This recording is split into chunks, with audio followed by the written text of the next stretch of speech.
Today I'm gonna write you a story from my collection of pictures and memories. I'll do my best, not sure I'll remember it all right, but I'm gonna try to draw you my life. I'm gonna try to draw you my life.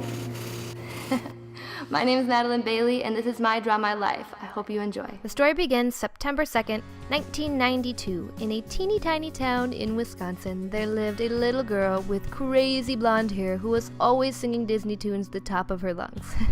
Yes, that was me. I was a wild child and a total tomboy. Standing next to me is my mom, and she was always wearing pajama pants around the house. And then there's my dad, who had long, crazy rocker hair when I was little.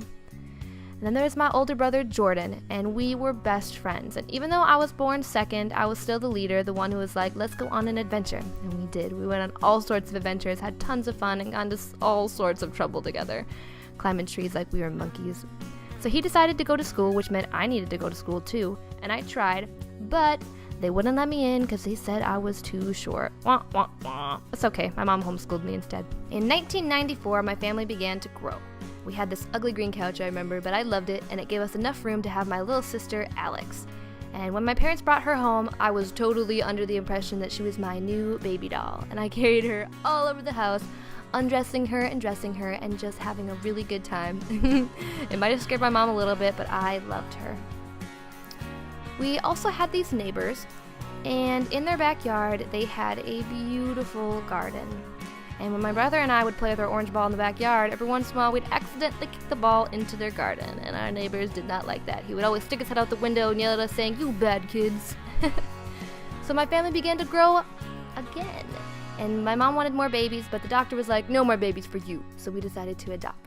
We did. We adopted my little brother Isaac, and he is African American, and he has crazy curly hair, and he just added a little more color to our family, which was great. But more children means more trouble. This one time we created a mud pond in our backyard, and we left our muddy little handprints all over the back of our house. My mom loved it so much that she left it there until we moved.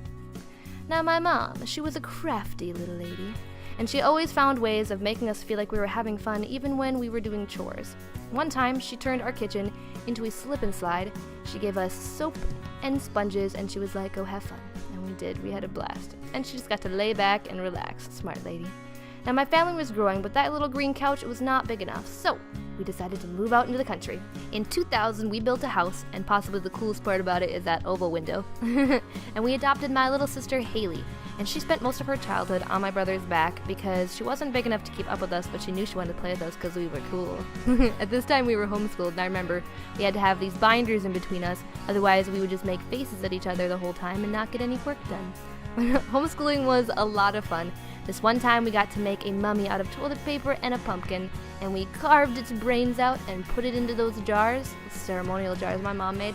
It was so much fun. A cool thing about our house is that right across the street is my grandparents' house, and they have a farm with all sorts of animals. Chickens, ducks, horses, dogs, cats, you name it, they had it. And there was also this convenient little cow underpass under the road, which made my mom feel really good about us going over there all the time. Also across the street was a river, and we spent most of our summer days there, building sandcastles, going tubing, doing all sorts of fun things. It was so much fun. Oh my gosh, I'm drawing a horse. That's so embarrassing. So when we weren't in school, we were building forts outside. We were trading and gathering food, and my favorite part about forts? You bet, the sword fights. Oh yeah. As children, we were inseparable, and it was basically the best childhood ever. But my family was not quite complete until we added my little brother, Caden. And then my family was complete. 3 boys, 3 girls. This chapter of my life really wasn't the most fun chapter.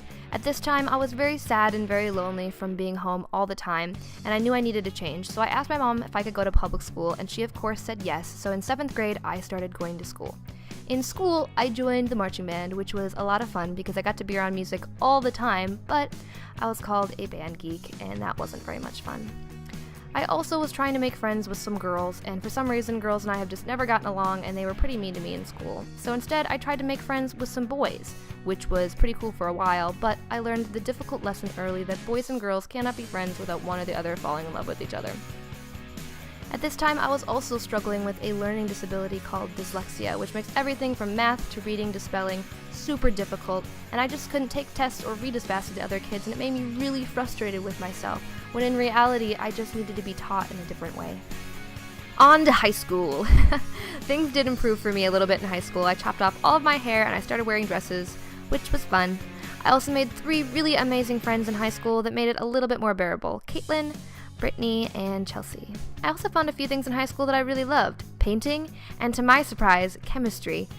I just never thought that was possible with my learning disability, but my teacher was amazing and taught me to love science. I joined Science Olympiad and competed in tournaments and won tons of medals. Turns out I'm pretty good at it. I also tried a few things in high school that I wasn't so good at. Basketball. Turns out, once again, I was too short. I tried cheerleading, but I wasn't peppy enough. I tried softball, which was actually pretty fun, and I was pretty good at it, but I found out with all these other things I didn't have enough time for the one thing I truly loved, which was music. So I gave up all those things in order to focus more on the music, and I started a singing group with my friend named Sarah Zabel, and together we called ourselves Belle and Bailey, and we wrote songs and we sang at local coffee shops. It was a ton of fun, but because we didn't go to the same school, it didn't exactly work out. But singing with Sarah did give me the confidence that I needed in order to sing in front of people all by myself for the first time, and I sang at my school talent show in front of my entire school, and it was so scary, it was so much fun. They didn't even have a proper chair, so I just sat on the steps. But my school was so supportive that I finally had the courage to upload my first video to YouTube. Yay! A cover of Mad World by Adam Lambert. I was so scared. I had no idea what I was doing. I just looked like a deer in headlights. At this time, I didn't even have a proper camera stand, so I just stacked things on top of each other.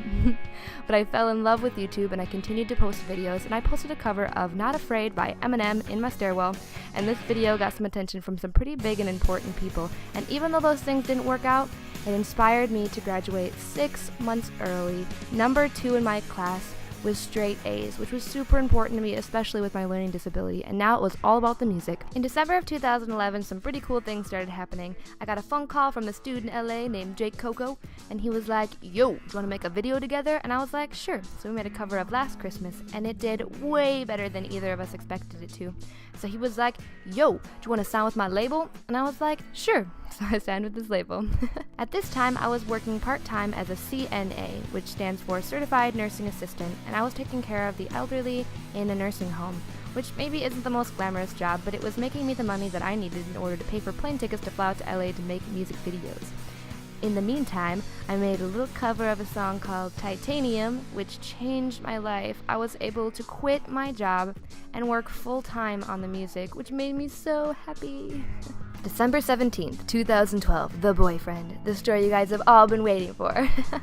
So up until now, I dated a couple guys who it just didn't feel right with, they didn't understand my career, or they just treated me like crap, so I wouldn't have any of that. So at this point, I was swearing off of boys. I was like, no more boys, I'm so tired of this. I'm just gonna be myself, I'm just gonna be happy, I'm gonna be single and try to embrace that life. And that lasted for about 1 month. Until I had a photo shoot with my photographer named Siri, who's amazing by the way, and she's like, "My brother-in-law is single and you should date him." And I was like, no, I'm happy and I'm single. So my mom came to me and she was like, "You're gonna end up alone collecting cats if you don't go on a date with this guy." So I was like, fine, I don't want to end up alone. So I did. I went out on a date with this guy named Jimmy, and we went to a local establishment called Applebee's, yes, the most glamorous place around. And it was basically love at first sight. Just my luck. When I stopped looking was the moment that I found him. The love of my life. Yay. 2013, what? So this year has been full of so many amazing accomplishments that I only dreamed would come true. I found the love of my life. I continued to post videos, and together we reached 100 million views. I have this thing called a YouTube bucket list, and yep, you can bet that was definitely something on the list. I was also invited to come perform on the main stage at VidCon, and I was able to perform for thousands of you beautiful people. And yep, you can bet that was on the list too. And this fall, I was invited to work with a band that I've been dying to work with since I started posting videos. I was invited to open for Boyce Avenue on their North American portion of the tour, and I played for hundreds of you guys every night. It was so amazing. And just now, we reached 1 million subscribers. 1 million. That's so crazy. What? 1 million. And that is all thanks to you and you and you, every one of you all around the world. I have the most amazing supporters and friends ever. This is all thanks to you guys. I remember way back when I first hit 100 subscribers, I freaked out and had a dance party. I was like, I don't even know 100 people. And now I'm living my dreams. What does the future hold? Well, I want to grow my hair out, and then I want to shave it again. I also want to go on my first headlining tour so I can meet the beautiful faces that make this possible, you guys. I'm also going to dedicate next year to vlogging so you can get to know me behind the scenes. Also, what's this? What is this? You guessed it! New original material. I'm so excited to share this with you guys. Also, collabs. Ooh, who is it going to be with? I can't tell you, it's top secret, but I'm super excited. I want to thank everybody who's been with me for the past 4 years. And if you're just tuning in, well, welcome to the family. This is my life thus far. See you guys later. Bye! Da da da da da da da da da da da da da da da da.